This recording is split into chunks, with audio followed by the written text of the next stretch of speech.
Now let's resume. तो भाई यहाँ पे कंपाइलर की बात हो गई थी, अब यहाँ पे बात कर रहे हैं प्रोग्रामिंग लैंग्वेज। भाई प्रोग्रामिंग लैंग्वेज क्या होती है, कोई बता दे। ये तमाम डेफिनेशन पढ़ाने में मेरा इंटरेस्ट नहीं है, आपको पता है ये सारी चीजें, और आप एक दफा पढ़ोगे आप लोग खुद बताओगे मुझे इन सब की डेफिनेशन। चलें जी, प्रोग्रामिंग लैंग्वेज। प्रोग्रामिंग लैंग्वेज को कौन किस तरीके से जानता है भाई?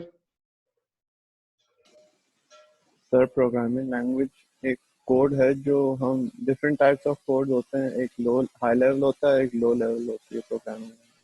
हाई लेवल सेट जो ऑफ होती है, commands. High level language set जो ऑफ होती है कमांड्स, वो high level language. English language के ऑलमोस्ट करीब होती है, और लो लेवल वो बाइनरी में होती है। देखो मैं ये तो अभी तुम उसकी बात कर रहे हो ना, हाई लेवल और लो लैंग्वेज की कैटेगरी की, मैं तो सिर्फ प्रोग्रामिंग लैंग्वेज की बात कर रहा हूँ। सर प्रोग्रामिंग लैंग्वेज से आप एप्लीकेशन डिजाइन करके उसे बनाते हैं। आपके सामने स्क्रीन आ रही होगी, उसमें डेफिनेशन बड़ी बड़ी लिखी हुई है, उसको पढ़ो तो सही क्या कह रहे हैं। Programming languages are centralized. देखो यहाँ पे लिखा हुआ है कि कम्युनिकेशन टेक्निक है for expressing instruction to the computer. ये programming language basically assembly language भी हो सकती है मेरे भाई, वो एक हाई लेवल लैंग्वेज भी हो सकती है और वो एक लो लैंग्वेज भी हो सकती है। अगर हम उसकी बात करें कि भाई कंप्यूटर को किस तरीके से समझाना है, तो वही ह्यूमन की तरफ से एक कम्युनिकेशन टेक्निक्स होती हैं, या मशीन ने हमें कैसे समझाना है, तो भाई मशीन की तरफ से कम्युनिकेशन टेक्निक होती है जो भाई 01 पे होती है, और ह्यूमन की तरफ से जो कम्युनिकेशन टेक्निक होती है वो हमारे पास हाई लेवल लैंग्वेज में होती है, कुछ सेंटेक्स की फॉर्म में होती है, कुछ ग्रामेटिकल फॉर्म में होती है। ठीक है, तो ये प्रोग्रामिंग लैंग्वेज होती है हमारे पास। अब प्रोग्रामिंग लैंग्वेज हम लोग इन सेंस में कहते हैं कि भाई या तो ह्यूमन जो है वो सिस्टम को अपनी बात समझाए in the form of programming language, या सिस्टम हमें अपनी लैंग्वेज में समझाए in the form of binary language. तो भाई बीच में कोई ऐसा बंदा कौन होता है? कंपाइलर होता है। वो क्या करता है कि वो लैंग्वेज ट्रांसलेटर, लैंग्वेज ट्रांसलेशन करता है। ठीक है, कि भाई बाइनरी को हाई लेवल में कन्वर्ट करके हमें हमारे हिसाब से आउटपुट दिखा रहा होता है, हमारा हमारा इनपुट जो है वो बाइनरी में कन्वर्ट करके उसको एज अ इनपुट दिखा रहा होता है मशीन को। अब यहाँ पर दो टाइप की कैटेगरीज आती हैं, हाई लेवल लैंग्वेज और लो लेवल लैंग्वेज। अब यहाँ पे मैं जवाब लूंगा वही जो आप लोगों ने अभी दिए कि भाई जो हमारे पास ह्यूमन अंडरस्टैंडेबल होती है वो हाई लेवल लैंग्वेज होती है, जो नॉर्मल इंग्लिश वर्ड में भी हो रही होती है लेकिन उसके कुछ सेंटेंस कुछ ग्रामेटिकल पैटर्न होता है जो कि हाई लेवल लैंग्वेज में आता है। लेकिन लो लेवल लैंग्वेज की जब हम लोग बात करते हैं वो क्या होती है, या तो 0 होगी या तो 1 होगी, वो ऐसी होगी जो ह्यूमन अंडरस्टैंड नहीं कर सकता, अदरवाइज वो लो लेवल लैंग्वेज है। तो हाई लेवल लैंग्वेज कौन सी हो सकती है भाई? जावा हो सकती है, सी हो सकती है, सी शार्प हो सकती है, सी प्लस प्लस हो सकती है, बेसिक हो सकती है, फॉर्ट्रन हो सकती है, कोई भी वो ह्यूमन लैंग्वेज, वो हाई लेवल लैंग्वेज होगी जो नॉर्मल हम लोग जो है वो प्रोग्रामिंग के लिए प्रोग्रामिंग टूल में इस्तेमाल कर रहे होते हैं। भाई यहाँ तक के कोई बात क्लियर है? कोई सवाल है तो पूछ लें क्योंकि हम लोग आगे बढ़ रहे हैं।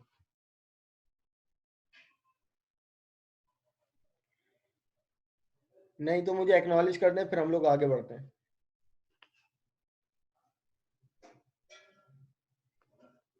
ठीक है भाई, अब हमारे पास यहाँ पर अगली चीज आ रही है the program development life cycle. किसी भी प्रोग्राम की या किसी भी मतलब प्रोग्राम की हमारे पास लाइफ साइकिल क्या होती है। अब आप यहाँ पर ये देखो कि कोडिंग एरिया, इस लिस्ट में देखो कोडिंग एरिया किस नंबर पे आ रहा है?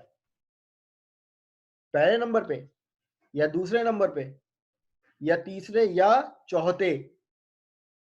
फोर्थ नंबर पे आ रहा है, लास्ट में। अभी मैंने सबसे फीडबैक लिया था तो क्या हुआ था कि भाई प्रोग्रामिंग प्रोग्रामिंग प्रोग्रामिंग, माना कि प्रोग्रामिंग के बगैर कोई चीज नहीं है, लेकिन be honest, trust me, programmer का जो रोल है वो सिर्फ 20% होता है पूरे 100%। इतनी बात मैं बोल रहा हूँ, बल्कि इससे भी कम होता होगा, 20 से ज्यादा नहीं होता। ठीक है, तो अब आप यहाँ पे देखो किसी भी प्रोग्राम की डेवलपमेंट लाइफ साइकिल क्या होती है कि भाई अगर आप कोई प्रोग्राम बनाने जाओगे या अगर आप सॉफ्टवेयर भी बनाते हो तो क्यों बनाते हो? कोई यकीनन आप लोगों को कोई प्रॉब्लम फेस करनी पड़ रही होती है कि यार इसको थोड़ा और कंसाइज किया जाए, ये प्रॉब्लम अब बहुत ज्यादा फेस हो चुकी है। तो क्या होता है कि भाई उसमें वर्किंग करना शुरू होता है, तो आप लोग पहले प्रॉब्लम को डिफाइन करते हो। अगर कैलकुलेटर आज हमारे पास आया है तो यकीनन उसका कोई ना कोई रीजन होगा ना। अगर मैं बात करता हूँ कैलकुलेटर इज लाइक सॉफ्टवेयर, हमारे सॉफ्टवेयर फॉर्म में है, या जो भी हमारे हाथ में कैलकुलेटर है, भाई वो क्यों बना है?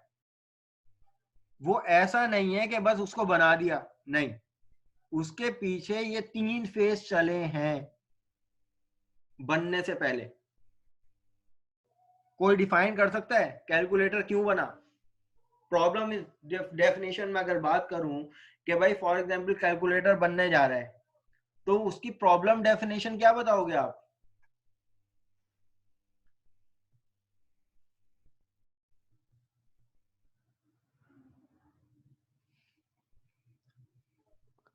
सब मल्टीपल कैलकुलेशन में प्रॉब्लम होती होगी ना। अब यहाँ पे एक सवाल, एक जवाब आया कि भाई कॉम्प्लेक्स कैलकुलेशन, भाई किस टाइप की कॉम्प्लेक्स? भाई हमारे पास दो नंबरों को ऐड करने के लिए अल्लाह ताला ने हमारी उंगलियों में बॉक्सेस बना दिए। जो है ह्यूमन जो है वो कुछ नहीं था तो वो अपने फिंगर टिप से काम लेता था। लेकिन आगे बढ़ते बढ़ते भाई हमारे पास सिर्फ ये वाली कैलकुलेशन नहीं आई, अब हमारे पास मैथमेटिक्स चलते रही एडवांस में पहुंच गई। अब हमारे पास ऐसे ऐसे ऑपरेशंस आ गए हैं कि जिनको हम लोग फिंगर टिप पे नहीं कैलकुलेट कर सकते। सही है, एम आई राइट और नॉट? अब यस इंटीग्रेशन सर। को आप लोग या डेरिवेशन को आप लोग फिंगर टिप पे किसी सूरत कैलकुलेट नहीं कर सकते। इवन अगर मैं क्वाड्रेटिक इक्वेशन की बात करूं तो ये सब एक कॉम्प्लेक्स कैलकुलेशन आ गई है भाई, अब इसको सॉल्व करना है। अब आपने देखा होगा कि साइंटिफिक कैलकुलेटर में पूरा क्वाड्रेटिक इक्वेशन का फॉर्मूला बना हुआ है। सही है, पूरा क्वाड्रेटिक फॉर्मूला क्या है, बना हुआ है। अब आप क्या करते हो, जस्ट फैक्टराइज करने के लिए, उसमें फैक्टर बनाने के लिए सिर्फ वैल्यू देते हो। 3 वैल्यू जाती हैं, एक एक्स स्क्वायर की, एक एक्स की और एक कांस्टेंट वैल्यू। ऐसा है या नहीं? क्या ये काम आप लोग फिंगर टिप पे कर सकते हो? नहीं। तो अब यहाँ पे क्या प्रॉब्लम आई कि भाई अब हमारे पास कॉम्प्लेक्स कैलकुलेशन आ गई है जो कि फिंगर टिप पे नहीं हो सकती। अब इसके लिए यकीनन हमें कोई ना कोई काम करना चाहिए। प्रॉब्लम क्या आ गई है? अब प्रॉब्लम सिर्फ ये नहीं थी कि क्वाड्रेटिक फॉर्मूला निकालना है, अब हमारे पास प्रॉब्लम बहुत ह्यूज थी। कोई भी अगर सिस्टम बनता है ना तो भाई याद रखो हमेशा, वो सिर्फ एक छोटी सी प्रॉब्लम पे नहीं बनता। प्रॉब्लम बहुत सारी होती हैं, बहुत सारे पैरामीटर्स होते हैं। कैलकुलेशन सिर्फ क्वाड्रेटिक की नहीं होनी थी भाई, इसमें ट्रिग्नोमेट्रिक फंक्शन भी अब हमें कैलकुलेटर में मिलते हैं। साइन कॉस टेन की वैल्यू भी हमें हमें मिलती है और पूरी इंटीग्रेशन सॉल्व होती है। अर्थमेटिक ऑपरेशन आ गए हैं और बाइनरी ऑपरेशन आ गए हैं। तो ये बहुत सारी सब प्रॉब्लम है जिनको हम लोगों ने एक प्रॉब्लम डेफिनेशन में डाल दिया। अब दूसरी चीज प्रॉब्लम एनालिसिस लिखा हुआ है, इसमें क्या फर्क होता होगा? देखो, अब प्रॉब्लम तो हमारे पास एक बड़ी सी प्रॉब्लम आ गई कि भाई बहुत सारे ऑपरेशन आ गए, ये हमारे पास प्रॉब्लम डेफिनेशन है। लेकिन प्रॉब्लम एनालिसिस में हम लोग क्या करते हैं कि उस प्रॉब्लम को डिवाइड करते हैं। ऐसा नहीं है कि पूरी एक एप्लीकेशन। क्या मेरी आवाज सही नहीं आ रही है आप लोगों को? सर अलग अलग हो रही है, अलग अलग मतलब? मतलब कि अटक अटक के प्रॉब्लम आ रही है बाद में। भाई मुझे उसी को टोक दिया करें ताकि जो है वो उसको सॉल्व किया जाए। सर भाई आप मुझे आवाज बताया, कट सही रही है? है आपकी। तुम्हारी भी आवाज मुझे कट रही है। कभी सही आ रही है, कभी मतलब लैग हो रही है। लैग हो रही है आवाज। चलो एक काम करते हैं, अब मुझे बताओ चाहते कि मेरी आवाज अब सबको क्लियर आ रही है या नहीं? Yes sir. तो यानी इसका Clear मतलब है सर। मेरा हैंड फ्री का थोड़ा इशू आ रहा है भाई। अब मैंने हैंड फ्री हटा दिया और मेरे लैपटॉप का जो स्पीकर है ना वो जरा खराब हुआ है, तो आपकी वॉइस अब मैं नहीं सुन सकूंगा। ठीक है, तो आप लोग चैट में मुझसे बात करेंगे। ठीक है, चले मैं अपनी बात को कंटिन्यू करता हूं कि भाई प्रॉब्लम डेफिनेशन तो हमें पता चल गई कि ओवरऑल बहुत सारी कॉम्प्लेक्स ऑपरेशन हमारे पास आ गए थे, तो वो मिल मिल के हमने, लेकिन क्लास नोटिस करो कि क्या जब कैलकुलेटर लॉन्च हुआ होगा तो क्या बस एक ही दफा निकल के आ गया ऐसा कि भाई उसमें सारे फंक्शन आ गए? नहीं, पहले सिर्फ सिंपल कैलकुलेटर था। और अब कैलकुलेशन में भी आप लोग ने देखा होगा कि मोड आ गए। कैलकुलेटर में भी मोड है, एक स्टैंडर्ड कैलकुलेटर है और एक मीडियन कैलकुलेटर है।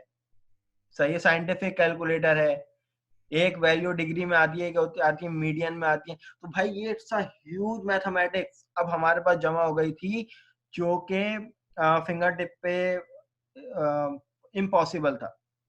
तो भाई अब क्या करें? अब ये प्रॉब्लम डेफिनेशन में ओवरऑल प्रॉब्लम आ जाती है। प्रॉब्लम एनालिसिस में अब हम लोग अगर बात करें तो प्रॉब्लम एनालिसिस का मतलब ये होता है कि उस बड़ी सी प्रॉब्लम को टुकड़ों में सॉल्व करना। अब जब कैलकुलेटर आया तो पहले सिर्फ अर्थमेटिक ऑपरेशन के लिए आया, और कैलकुलेटर भी नहीं आया पहले, तो वो एबाकस आया। ऐसा ही था ना, फिंगर टिप से पहले एबाकस आया। तो अच्छा क्लास 2 मिनट रुकना, चलें जी अब सही। तो फिर उसके बाद फिर जाके आया कैलकुलेटर, और आज जाके आया साइंटिफिक कैलकुलेटर। तो ये जो हमारी ओवरऑल एक प्रॉब्लम थी, डेफिनेशन थी, उसकी जो प्रॉब्लम एनालिसिस हुई वो टुकड़ों टुकड़ों में हुई। उस प्रॉब्लम को आप सब डिवाइड कर दो, टुकड़ों टुकड़ों में सॉल्व करो।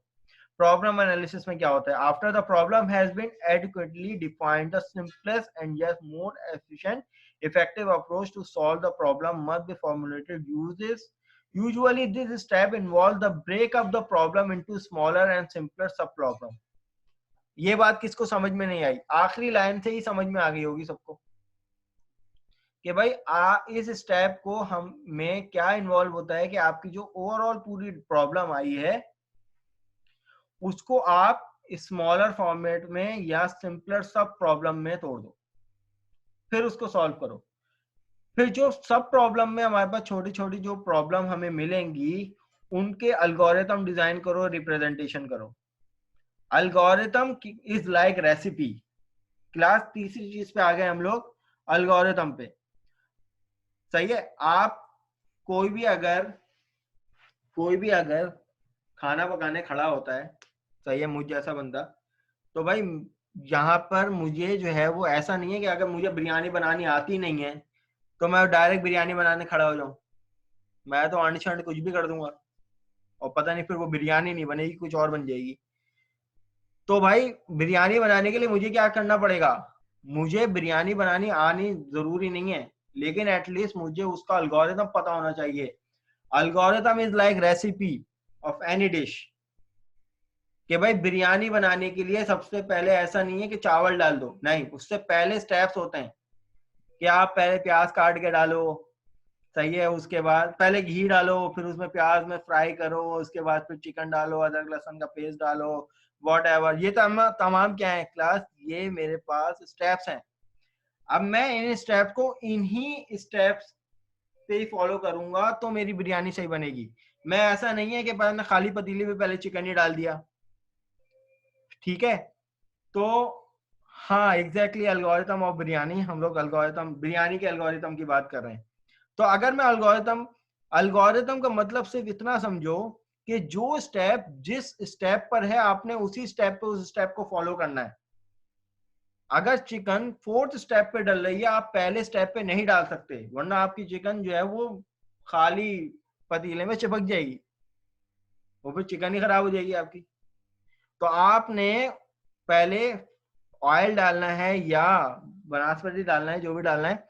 उसके बाद दूसरा स्टेप क्या है? प्याज डालनी है। तीसरा स्टेप क्या है? अदरक लहसुन का पेस्ट डालना है। चौथा स्टेप में चिकन डलेगी।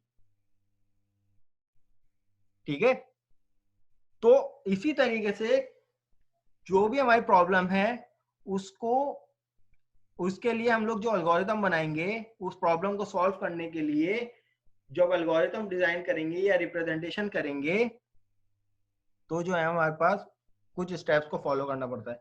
अब यहां पर देखो कह रहे हैं कि एल्गोरिथम डिजाइन एंड रिप्रेजेंटेशन, एक तो एल्गोरिथम होता है और कुछ हम लोग विजुअल रिप्रेजेंटेशन भी देते हैं, लाइक फ्लो चार्ट हो गए। आप सबको पता है फ्लो चार्ट क्या होता है, और होपफुली सर ने भी बता दिया होगा कि कुछ बॉक्सेस फॉर्मेट में जो है वो हमारे पास होते हैं, कुछ गोल बॉक्स होते हैं, कुछ ओवल बॉक्स होते हैं, कुछ चकोर बॉक्स होते हैं, कुछ सिलेंड्रिकल, तो बहुत सारे हमारे पास होते हैं एक फ्लो चार्ट को बनाने के लिए।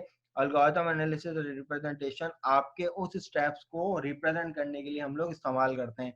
अब अगर हम लोग यहाँ पे बात करें कि फ्लो चार्ट के सिंबल क्या होते हैं, कि ये जो ओवल जो शेप में है, ये स्टार्ट और स्टॉप की बात होती है कि भाई पहला स्टेप जब स्टार्ट होगा आपका प्रोग्राम तो ये इसकी रिप्रेजेंटेशन होगी। जो भी इनपुट होगा, जो भी आउटपुट होगा, reading, writing, getting information, show result, वो हम लोग इस बॉक्स में करेंगे जो थोड़ा हॉलो शेप होता है, मतलब कर्व शेप होता है, कर्व शेप। और उसके बाद जो भी फॉर्मूला होगा, प्रोसेस कैलकुलेशन, लाइक मुझे force equal to m a का फॉर्मूला अगर हमें क्या करना है, कैलकुलेट करना है, फोर्स कैलकुलेट करनी है, तो उसके लिए आपको एम और ए भी पता होना चाहिए। तो एम और ए कहां से आएगा, ये इनपुट होंगे। भाई अगर फोर्स आपसे लोगों से कहूंगे फोर्स कैलकुलेट करनी है, तो फोर्स के लिए तो आप मांगोगे ना कि भाई मास मल्टीप्लाई बाय एक्सेलरेशन, गलत तो नहीं कहा ना मैंने? तो भाई मास कहां से आएगा, मास भी यूजर इनपुट करेगा, वो इस बॉक्स में आएगा। एक्सेलरेशन कहां से आएगी, वो भी यूजर इनपुट करेगा, वो भी इस बॉक्स में आएगा। फिर उसके बाद फोर्स को जब ये दो यूजर इनपुट मिल जाएंगे तो फोर्स यहाँ पे कैलकुलेट होगी। और उसके बाद ये वाला सर जो वैल्यू बॉक्स स्टोर नहीं होता है कराएंगे? डायमंड वाला, इसका मतलब होता है डिसीजन लेना। ठीक है, अगर मैं कहूं कि भाई फोर्स अगर 5 से बड़ी है, सही सही है, 5 से ग्रेटर है, तो इसका मतलब यह है कि भाई आने वाली जो फोर्स है जो कैलकुलेट हो रही है वो यकीनन किसी बड़े बंदे ने दी है। और कुछ बच्चों, कुछ होते हैं छोटे बच्चे जिनसे ज्यादा फोर्स लग नहीं पाती, तो मैं कहता हूँ कि भाई जिसकी फोर्स जो है वो 5 से कम है, तो इसका मतलब ये है कि वो छोटे बच्चे की फोर्स है। ठीक है, तो ये वाला जो डायमंड है ये डिसीजन लेगा। और आप यहाँ पे देखो ये नेविगेशन होती है कि भाई स्टेप के बाद अगला स्टेप कौन सा है, वापस रोल बैक जाना है या नहीं। अच्छा जी, अनान पिरानी क्या कह रहे हैं कि भाई अगर सर मैं अभी लीव करूं क्लास तो एब्सेंट मार्क होगी, सर वाईफाई प्रॉब्लम कर रहा है। चले जाएं अगर, लेकिन कोशिश करें कि भाई अगली क्लास से ऐसी चीजें ना हो। ठीक है क्लास, तो यहाँ पर फिर ये वाला मोस्टली हम लोग इस्तेमाल करते हैं, नहीं करते। ऑन पेज कनेक्टर होता है और ऑफ पेज कनेक्टर होता है। अब क्लास यहाँ पर बात आ जाएगी अलगोरिथम की। एक होता है हमारे पास अलगोरिथम, एक होता है सूडो कोड। दोनों में फर्क बता सकते हैं आप लोग, किसी को अगर पता है तो? या बल्कि एक मिनट मैं जरा हैंड फ्री लगा लूं, अब आप लोग ऑडियो में बता सकते हैं जी। Dos and don't. जी, what is the difference between algorithm and pseudo code? अभी किसी की आवाज आई थी।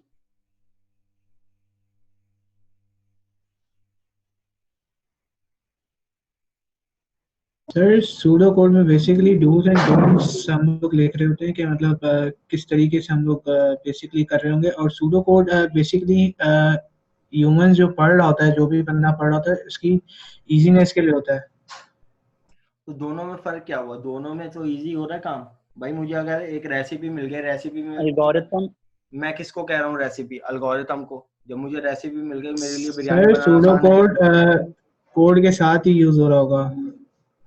सूडो कोड जो है वो सिंपलर वर्जन है एक्चुअली कोड का, मतलब प्लेन इंग्लिश में, और चलो एल्गोरिथम जो है अगर वो स्टेप बाय स्टेप। अगर मैं यहाँ पे बात करता हूँ, ये एक फॉर्मूला है, force equal to mass multiply by acceleration. सबको पता है फोर्स का है।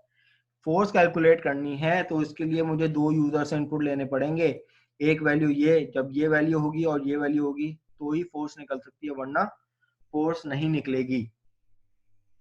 अब इसका मुझे अगर प्रोग्राम बना, एक एल्गोरिथम बनाना है, प्रोग्राम एल्गोरिथम बनाना है, तो हाउ इज इट पॉसिबल? तो यहाँ पर इन्होंने थ्रू ह्यूमन लैंग्वेज हम किसको कह रहे हैं? एल्गोरिथम को। एल्गोरिथम याद रखिएगा, उसमें सेंटेक्स कभी नहीं आएगा, एल्गोरिथम में सेंटेक्स कभी नहीं आएगा लैंग्वेज का। एल्गोरिथम टोटली ह्यूमन लैंग्वेज पे होगा। यानी फॉर एग्जांपल कि भाई अगर मुझे पता है कि भाई बिरयानी बनानी है, तो भाई पहले जो है वो आपको पतीली लेनी है, दूसरा स्टेप क्या है, पतीले में तेल डालना है, तीसरा स्टेप क्या है, प्याज डालनी है, चौथा स्टेप क्या है, ये तो ये जो मैं स्टेप बता रहा हूँ, ये स्टेप मेरे नॉर्मल इंग्लिश लैंग्वेज में होंगे, ऐसी लैंग्वेज में होंगे जो नॉर्मल हमारी लैंग्वेज होगी, उर्दू के लफ्जों में होगी, इंग्लिश के लफ्जों में होगी, इसमें कोई प्रोग्रामिंग सेंटेक्स नहीं आएगा। लेकिन अगर मैं सूडो कोड की बात करूं, तो सूडो कोड आप यहाँ पे देखो कि देखो इन्होंने एग्जाम्पल यहाँ पे ली हुई है कि भाई फोर्स को कैलकुलेट करना है, तो उसके लिए हमसे कहा कि भाई ask information value about the mass, एक वैल्यू हमसे लेनी है कि भाई मास, और स्टोर द, एक वेरिएबल में स्टोर करवा लो। ठीक है भाई, वेरिएबल अभी हमें नहीं पता वेरिएबल क्या होता है, लेकिन यहाँ पर आप देखो कहीं भी ऐसा नहीं है कि कहीं सेंटेक्स आपको मिल रहा हो, ये नॉर्मल लैंग्वेज है। आस्क इंफॉर्मेशन आपसे कह रहा है कि भाई मास दो, आस्क इंफॉर्मेशन अबाउट एक्सेलरेशन के भाई आप एक्सेलरेशन की वैल्यू दो, फिर उसके बाद कह रहा है कि भाई मल्टीप्लाई मास की वैल्यू को एक्सेलरेशन की वैल्यू से मल्टीप्लाई कर दो, तो आपको रिजल्ट में फोर्स मिल जाएगा। लेकिन अब क्लास यहाँ पर देखो सूडो कोड में क्या कह रहे हैं, स्टार्ट हुआ, प्रिंट, प्रिंट होगा, यकीनन कोड के थ्रू प्रिंट होगा। तो ये देखो कभी भी हम लोग यहाँ पर नॉर्मल लैंग्वेज में इस तरीके से बात करते हैं, इस तरीके से बात करते हैं जो यहाँ पे हुई भी है कि भाई आप कैसे कह रहे हैं कि भाई सबसे पहले आपके पास एक मैसेज आएगा कि enter the mass of the object. अब आप जो भी यूजर से इनपुट आएगा वो किस में जाएगा, एक वेरिएबल एम में जाएगा, फिर आपसे मांगेगा कि भाई एक्सेलरेशन की वैल्यू दो, यूजर से जो इनपुट आएगा वो ए में आएगा, तो एम में मास हो गया, ए में जो है वो एक्सेलरेशन हो गया। तो एफ में क्या होगा, जो भी मास की वैल्यू होगी वो एक्सेलरेशन की वैल्यू से स्टेरिक का मतलब मल्टीप्लाई होगी, और जब मास और एक्सेलरेशन आपस में मल्टीप्लाई होंगे तो फोर्स में, वो एफ में फोर्स की वैल्यू चली जाएगी, और सिंपल कह रहा है कि प्रिंट कर दो एफ के वेरिएबल को। तो अब आप यहाँ पर इसमें और इसमें खुद ही आइडेंटिफाई करो what is the difference, what is the difference between both of it, pseudo code and human language यानी एल्गोरिथम। लैंग्वेज का डिफरेंस है, एल्गोरिथम में कहीं सेंटेक्स नहीं आ रहा, बट यहाँ पर आपको कुछ सेंटेक्स फॉर्म में डिफाइन किया हुआ, ये प्योर कोड भी नहीं है लेकिन कोड की तरह है। अब क्लास यहाँ पर फ्लो चार्ट की अगर हम लोग बात करें तो इसी एग्जाम्पल में फ्लो चार्ट कैसे बनेगा, ये कैलकुलेटिंग द फोर्स में हमारे पास फ्लो चार्ट कैसे बनेगा। तो भाई फ्लो चार्ट के लिए देखो क्या कहा था कि ये ओवल किस लिए होता है, कि स्टार्ट करने के लिए, स्टार्ट के बाद ये जो कर्व वाला जो हमारे पास बॉक्स है, कर्व वाला बॉक्स है, इसका मतलब होता है कि इनपुट। अब आपसे कह रहे हैं कि भाई प्रिंट करो इनपुट या आउटपुट, आपके सामने सबसे पहले आउटपुट आएगा स्क्रीन पे, ब्लैक स्क्रीन पे, कि भाई आपसे कहेगा please enter the mass value, ये आउटपुट है। फिर इसमें आप एक इनपुट दोगे कि भाई मास की वैल्यू हमने दे दी, यहाँ पे आप इनपुट दोगे अगले स्टेप में कि मास की वैल्यू फॉर एग्जांपल हमने 2 दे दी, मास जो हो गया वो 2 हो गया। फिर हमारे पास एक और आउटपुट आएगा कि भाई please enter the acceleration value. आप देख रहे हो कि ये तमाम क्या है, ये आउटपुट है, ये इनपुट है, फिर ये आउटपुट है, फिर ये इनपुट है। फिर उसके बाद क्लास यहाँ पर ये वाला देखो, जब आपको 2 इनपुट और 2 आउटपुट मिल गए तो ए में एक्सेलरेशन की वैल्यू है, बी एम में मास की वैल्यू है, तो ये वाला बॉक्स कौन सा था, ये वाला वो बॉक्स था जिसमें कैलकुलेशन होगी। अब इस स्टेप में कैलकुलेशन होगी, जब इसको एक्सेलरेशन भी मिल गया यूजर से, मास भी मिल गया, तो यहाँ पर क्या हो रही है, यहाँ पर हमारे पास कैलकुलेशन हो रही है, और कैलकुलेशन होने के बाद हमें फोर्स की जो वैल्यू मिल रही है वो एक आउटपुट के फॉर्मेट में मिल रही है। तो ये हमारा इस पूरे प्रोग्राम का फ्लो चार्ट हो गया। अब ये मुझे बताइए फ्लो चार्ट किसको समझ में नहीं आया?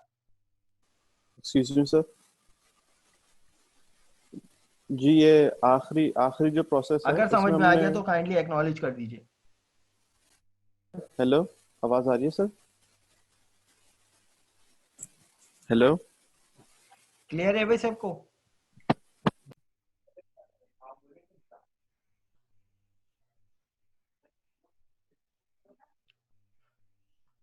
अब आ जाएगा कोडिंग एंड डिबगिंग।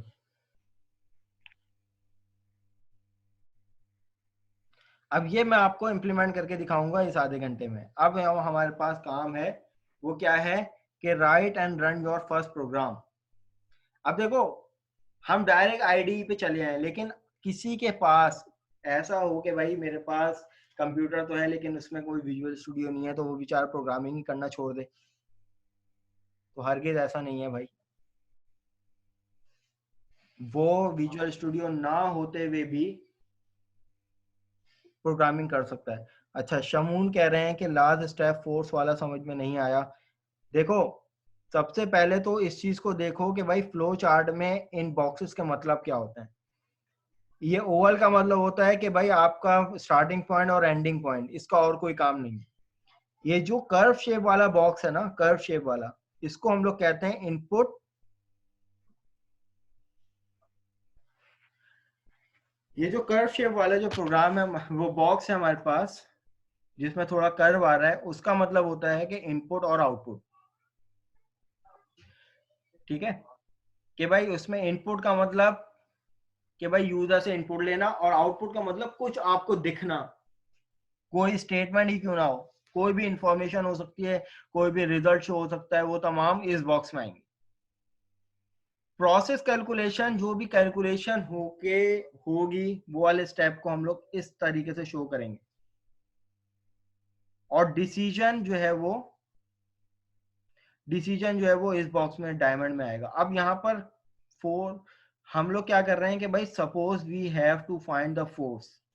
अगर हमें फोर्स फाइंड आउट करनी है तो हमारे पास क्या होगा, generate by the mass when accelerated.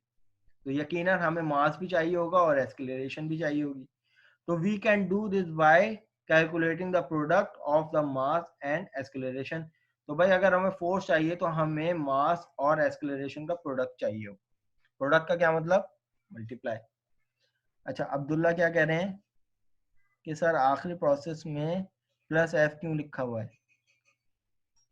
कहाँ लिखा हुआ है? देखें, प्लस अभी हम लोग प्रोग्रामिंग में आएंगे तो प्लस की और ज्यादा आइडेंटिफिकेशन हो जाएगा। इसको कहते हैं कॉन्केटिनेशन, जोड़ना। अब इस टाइम फोर्स की में जो वैल्यू है वो इंटीजर वैल्यू होगी, और ये जो आपका जो प्रिंट के बाद जो मैसेज है फोर्स, ये स्ट्रिंग में है। तो दो अलग अलग वैल्यू को आपस में जोड़ने के लिए हम प्लस लगाते हैं। तो प्लस का काम प्रोग्रामिंग में दो होते हैं, एक तो दो इंटीजर नंबर को सम करना, और दो अलग अलग फॉर्मेट की वैल्यू को जोड़ के लिखना। ठीक है, कॉन्केटिनेशन कहते हैं इसको। अभी मैं आता हूं, इसको मैं इंप्लीमेंट भी करके दिखाता हूं, टेंशन नॉट। अच्छा भाई, तो ये हमारे पास ये फ्लो चार्ट बन गया। अब आते हैं कि भाई किसी के पास अगर विजुअल स्टूडियो ना भी हो तो वो टेंशन ना ले, तो वो सिंपल क्या करे, नोटपैड उठाए, नोटपैड पे प्रोग्राम लिखना शुरू करे। हमारे पास जो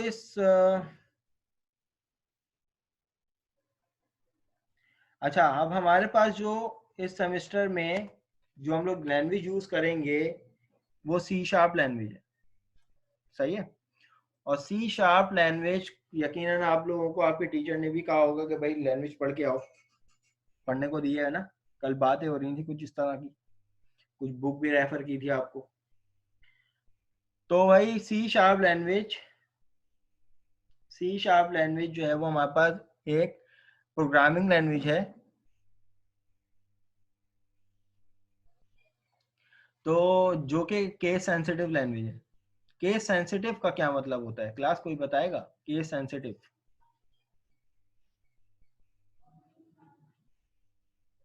सर जो अपर केस और लोअर केस के साथ डील कर रहे होते अपर केस और लोअर केस। अच्छा भाई, जो भी वॉइस में बात कर रहा है, वॉइस अभी नहीं आ रही। चलो आप बोलो, कोई कुछ कहना चाह रहा है सर इस केस सेंसिटिव का मतलब है केस इसके अंदर बहुत मैटर करता है। अगर आप अपर केस या लोअर केस यूज करते हैं तो इसके अंदर एक डिफरेंस क्रिएट करता है। ठीक है। सर जैसे फॉर एग्जांपल आपने कोड लिखते वक्त फोर्स में जैसे एफ कैपिटल किया, बट जब इसको एग्जीक्यूट कराते वक्त फोर्स का एफ लोअर केस में लिखा तो वो एग्जीक्यूट नहीं करेगा इसको, केस सेंसिटिव है।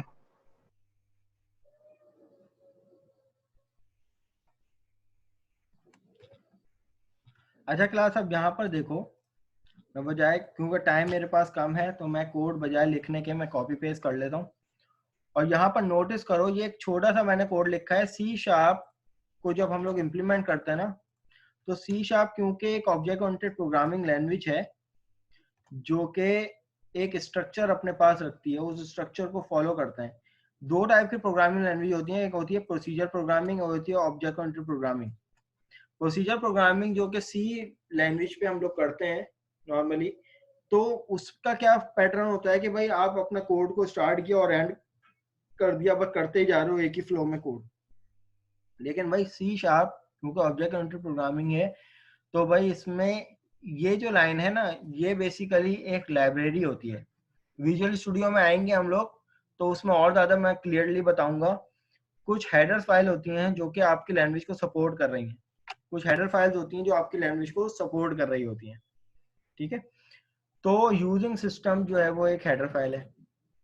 इसी तरीके से नेम स्पेस एक कीवर्ड है जो हम लोग यूज करते हैं, और यहाँ पर कुछ भी आ सकता है, आप अपने नेम से बना सकते हैं। यहाँ पर नेम स्पेस हमने फर्स्ट प्रोग्राम कर दिया, फिर उसके बाद उस नेम स्पेस की बॉडी यहाँ पे स्टार्ट हो रही है और यहाँ पर एंड हो रही है। प्रोग्रामिंग करने का तरीका क्लास मैं आपको बताऊं कि देखो, यहाँ पर हमें जो है वो, अच्छा आवाज नहीं आ रही भाई मेरी, चलो अब बताओ मेरी आवाज आ रही है आप सबको?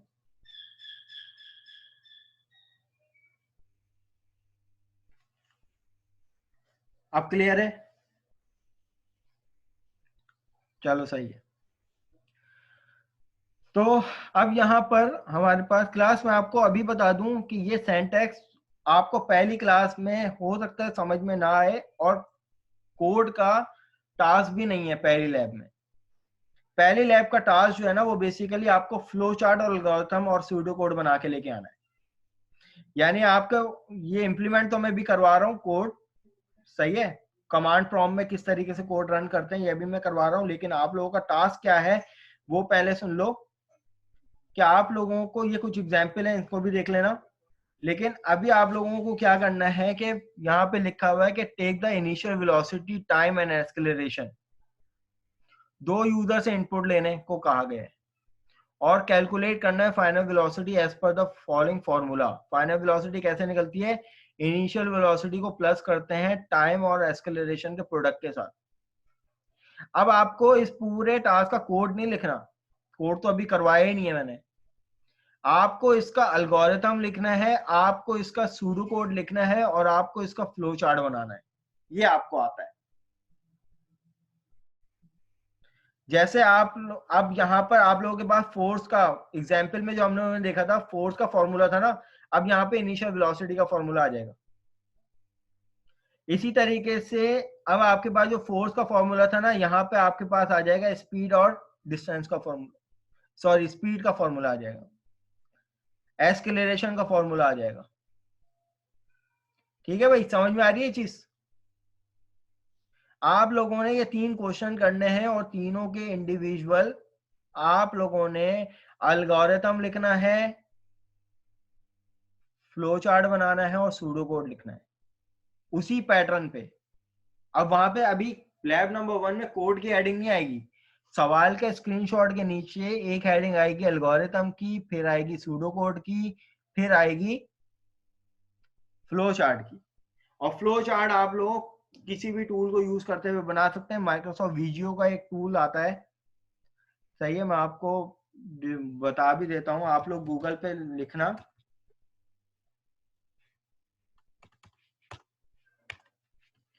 गूगल पे जाके आप लोग लिखना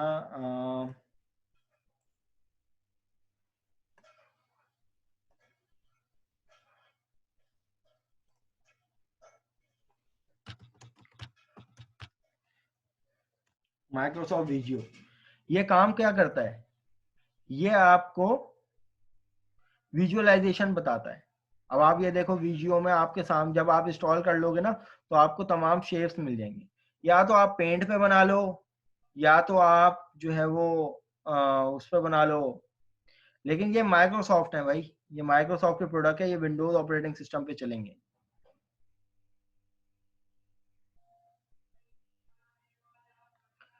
ठीक है, तो ये आपके पास टूल्स हैं, या तो पेंट पे बना लो आप, पेंट में भी हमें कुछ ऑप्शंस मिलते हैं। फ्लो चार्ट के लिए मैं आपको बता रहा हूँ, ये लैब नंबर 1 का क्योंकि टास्क है तो आप लोगों ने जमा करवाया। देखो यहाँ पर ये वाला बॉक्स भी आपको मिल जाएगा, तो आप जो है वो इस बॉक्स को उठा के ये बना सकते हो, तो आपके पास ये फॉर्मूले वाला बॉक्स हो जाएगा।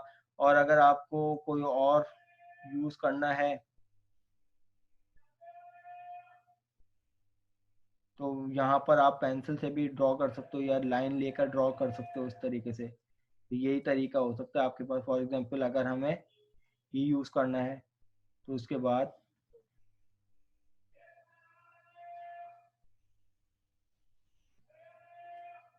तो यहाँ पे आ जाएगा ये इस तरीके से।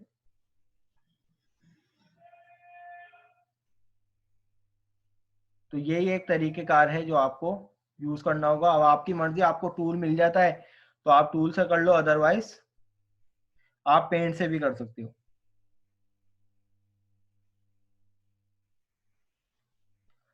वर्ड से भी कर सकते हो, वर्ड में भी आपके पास ऑप्शन आते हैं। ठीक है, बस आपका जो है वो फाइल का पैटर्न वो होना चाहिए कि ऊपर हेडर में पहले क्या लिखा हुआ है, नेक्स्ट क्या लिखा हुआ है, फिर उससे नेक्स्ट क्या लिखा हुआ है। पैटर्न वही हो सकता है। फॉन्ट से मुझे कोई एतराज नहीं है, जो चीज बोल्ड है वो बोल्ड करना और जो चीज जिस साइज में है उसी साइज में रखना। आप लोग कुछ भी शो कर सकते हो, बस आपने फ्लो चार्ट बनाना है, ऑब्जेक्टिव ये है।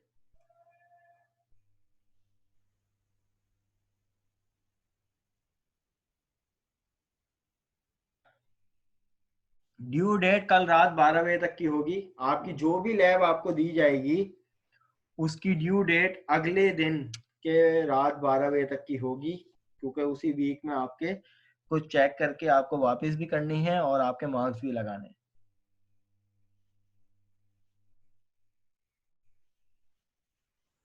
ठीक है क्लास, तो अब यहाँ पर हमने एक सिंटैक्स उठा लिया। सिंटैक्स हमारे पास ये है कि पहले हेडर फाइल आएगी, उसके बाद नेम स्पेस के बाद आप कोई भी नेम स्पेस रख सकते हो, यूनिक होना चाहिए। देन उसके बाद इसी की बॉडी के अंदर वो यहाँ पे स्टार्ट होती है और यहाँ पे एंड होती है। देन उसके बाद आपने एक क्लास बनाते हो, पब्लिक क्लास। जो क्लास का नाम होगा वो आप नॉर्मली चाहो तो अपनी फाइल का नाम भी रख सकते हो, लेकिन बट नॉट नेसेसरी। तो मैंने यहाँ पर जो फाइल सेव करनी है, अब आप देखिएगा फाइल किस तरीके से सेव करनी है। अच्छा, ये मीटिंग भी मेरे पास एंड होने वाली है, लेस देन अ मिनट रह गया, मैं यहीं से कंटिन्यू करता हूँ। मैं अभी यहाँ पे मीटिंग को स्टॉप कर रहा हूँ। दोबारा से अपनी लास्ट मीटिंग ज्वाइन कर लीजिएगा।